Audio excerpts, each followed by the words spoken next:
What are you doing here? It's not safe for you. This is the action room. This is where I run complex simulations of likely scenarios that I'll have to fight my way through in the future. In this one, my enemies have gained access to the Nebraskan power grid. I call it Corn on the King. I run this one like 6 times a day, cause I'm pretty confident that it's going to happen. I never wanted you to see a future that looks like this. In fact, don't look at it, it's weird.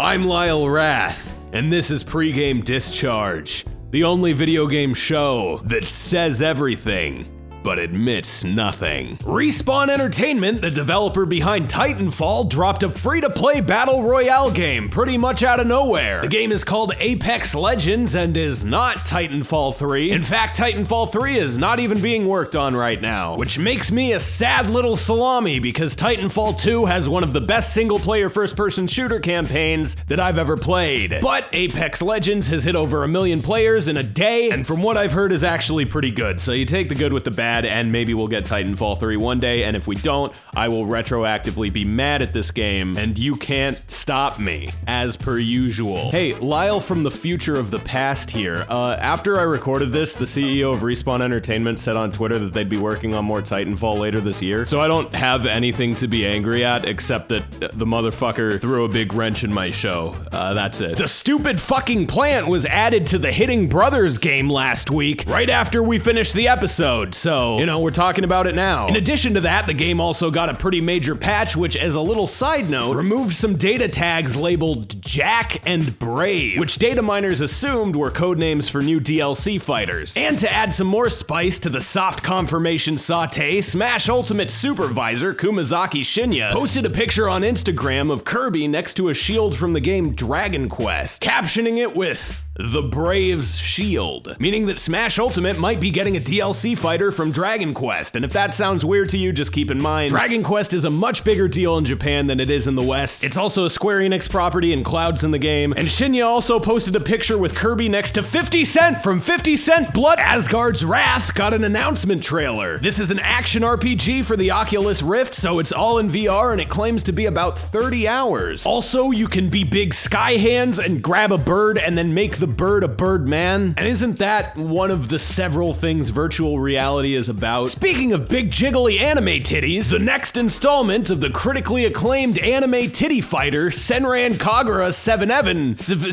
the Sevening, is apparently impossible to release right now because Sony is being grumpy about boobers. Apparently the developer is considering their options now, which include either toning the game down, or what I think they should do, which is telling Sony to go fuck themselves and letting the rest of the world enjoy big animated titterenskis in peace. Microsoft is bringing Xbox Live to Android, iOS, and the Nintendo Switch. Wait, what? This is weird, and we don't know the details of it just yet. I've had a theory for a while that Microsoft has been planning to move the Xbox away from proprietary hardware ever since they started extending their exclusives to Windows 10, but they also do have a history of playing nice with Nintendo. Xbox and Nintendo Switch have had cross-platform play for Minecraft and Fortnite for a while now, but even generations before that, back when the PS3 was $700, both Xbox and Nintendo spokespeople were going into interviews and saying, hey, why don't you buy an Xbox 360 and a Wii? It'll cost you the same amount of money. We're friends. And they gave each other the friends look. Anyway, I'm Lyle Rath, and this has been Pregame Discharge. Come back next week. I'll cram more knowledge into that slippery wad of meat you call a thinker.